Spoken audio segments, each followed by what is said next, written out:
And that while many Democrats say we need to fight to preserve democracy in America, they're wrong. We need to fight to restore democracy in America. It is gone.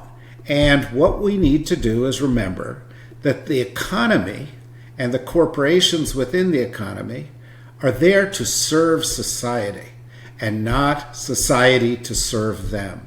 And when the very first I wrote a book about this, and when the very first corporations were established, hundreds and hundreds of years ago, it was because it was in the interest of society to enable these economic entities to continue to live after the people in them died. But the charter was you serve the state. And we lost track of that in the course of the past 150 years, to the point that when the 14th Amendment of the United States Constitution was passed, and it said everybody is guaranteed equal justice or equal rights under the law, it has been used more in the ensuing 160 years to defend and preserve the rights of corporations than of people in legal cases, which is outrageous. We have lost sight of why we are organized in a society, and we need to fight to bring it back. And I think, and this is comes my question to you, I think part of what that is we have to stop letting them define our vocabulary and use their code words to, socialism, bad. Oh, the squad is bad. Oh, pro-Palestine is anti-Semitism, et cetera, et cetera. All that stuff is a tool to maintain the status quo for a very narrow group of people. Or even woke, right? You see Democrats using the bad faith terminology and definition of wokeness against their own base.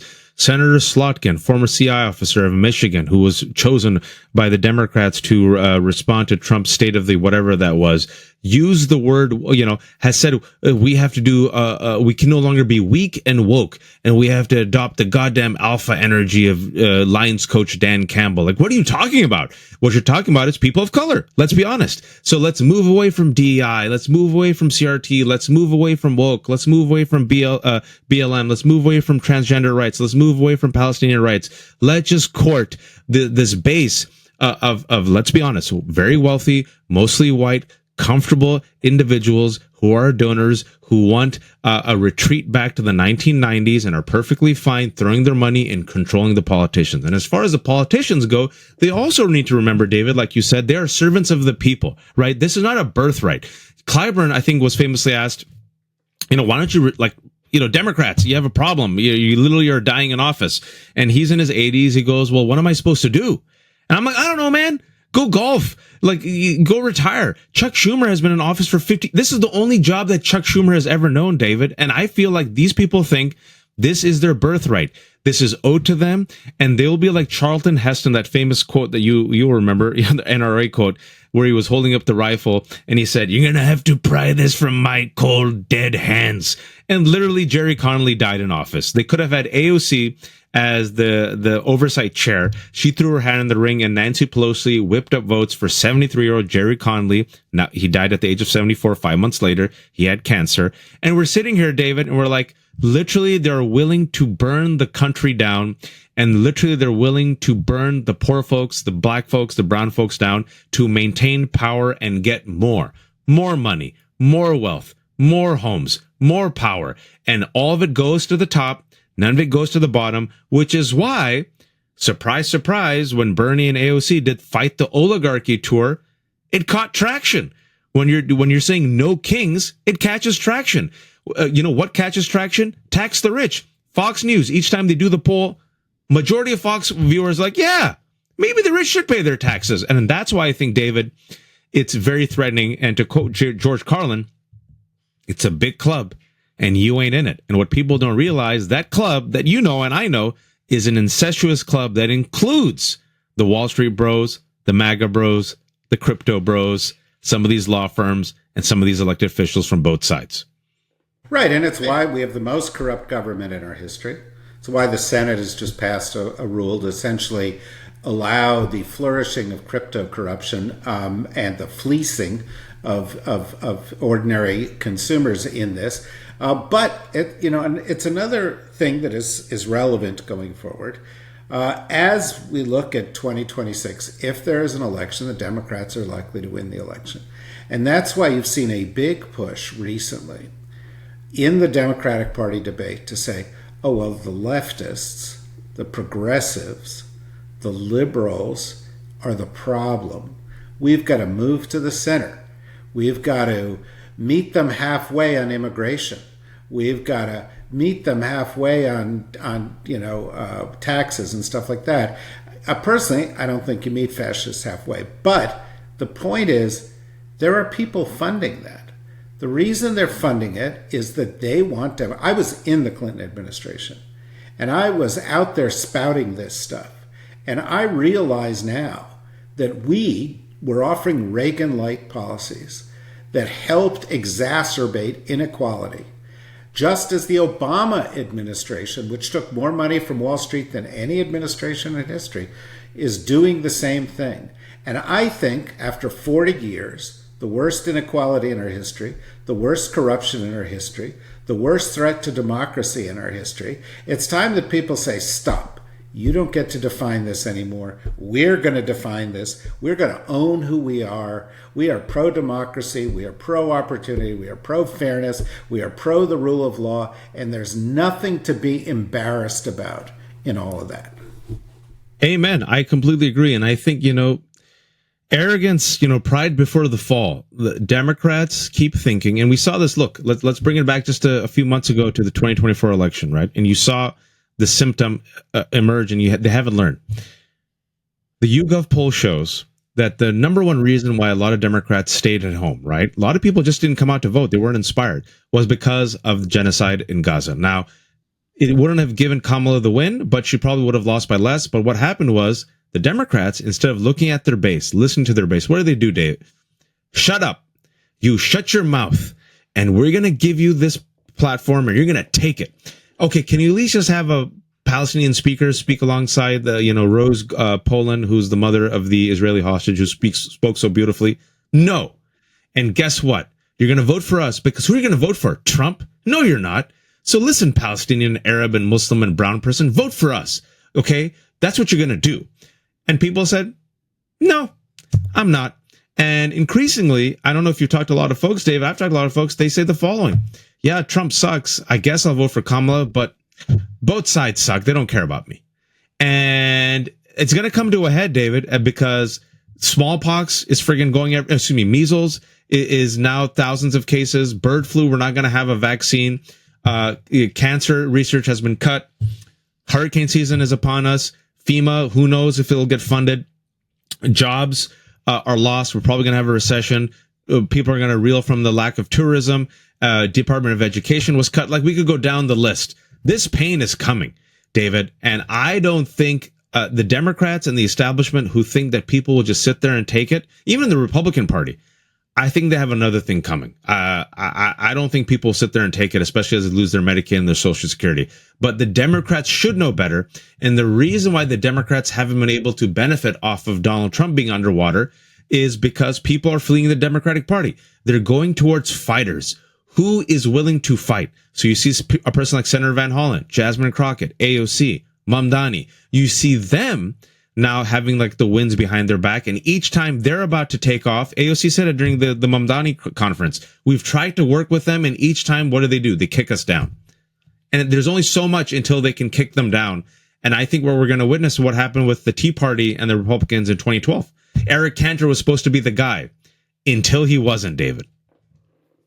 Yeah, it's absolutely right. And I think that starts by taking back our words and embracing them with pride. Woke is good. Woke is compassion. Absolutely.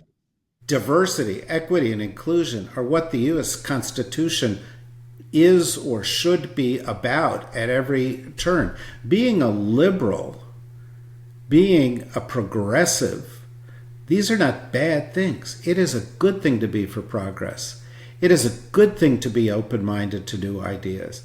And instead of saying, "Oh, we can't do that. We can't talk this way. Let's be a little Trump light. Let's drive a pickup and let's say, you know what? Everybody should have a gun." No, it's crazy. We have a pathology in this country. And I think this could be a breaking point for the reason that you said, and this will be my last comment, which is a solicitation for a comment from you, which is, you're right. 20 million people are going to be kicked off Medicaid and Medicare. Another several million are going to lose SNAP, which was food stamps once upon a time. Millions and millions of people are going to be hurt. Every single American is going to feel it or is going to know somebody who felt it. Every single American is going to understand that all of this, not just Trump, but 40 years in this direction has hurt them. And It would be a great time to stand up and say, how about trying these other things, which are actually the principles on which American greatness was built? Amen. But I think we're going to have to force it. Power concedes nothing, right? So this is going to be, I think, what we're seeing, folks, is if you outsource this to the leaders, to the institutions, to the establishment, whether it be in politics, whether it be in Wall Street, whether it be in law firms, whether it be in corporate media, you're going to keep waiting and you're going to die. I think this is going to have to come from the people. And I think this has to come from the grassroots. And there are vacancies for leadership, especially in the Democratic Party. There's a Cold War in the Democratic Party for leadership, which is slowly but surely, as of this week, being articulated out loud. I think whoever meets the moment, whoever rises and captures that pain and anger and righteous rage of the majority and is willing to fight for the majority against this establishment, Dave, I think that will be the leader. And I want to remind people that there was an overlap between people in 2024 who voted for Trump and AOC. And when asked why, they said, well, they want to change up the establishment and the system that doesn't work for me. Now, of course, we know Donald Trump is a bullshit artist. With AOC, she actually, is authentic. But you see it. People who are willing to fight for the majority, for poor people, for people of color, for the woke, for CRT, for DEI, for, women and women's rights, for immigrants, and willing to lead with conviction. And also, David, I'll say the last thing is authenticity. Tell me what you believe in. Tell me what you're willing to fight for. Even if it's unpopular, are you at least willing to fight for it? Then damn it, fine. I respect that, right? Don't freaking workshop every single talking point and ask a centrist corporate consultant, should I care about immigrants now? You should, because of principle, right? You should care about workers. You should care about women's rights. You should care about transgender kids. Find me a fighter, David, who has conviction and principle and values and is willing to fight for them and the people.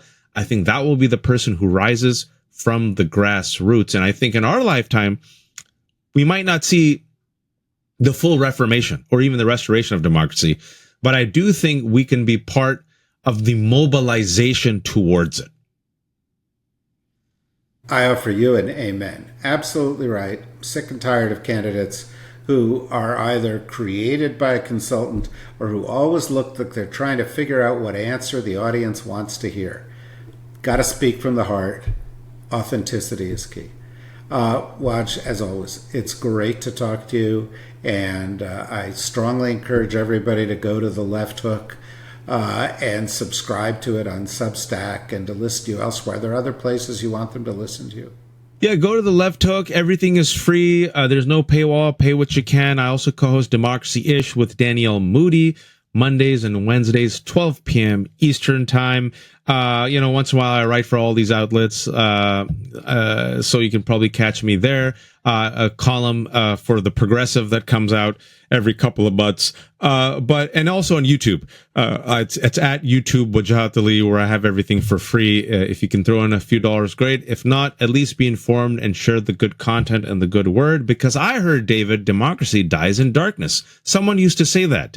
And last thing I'll say is, listen, you see it in real time. First they came for transgender folks, then they came for undocumented folks, then they came for legal immigrants, then they came for Muslims. Fascists come for everyone, including themselves. So please, oh please, don't be a fascist.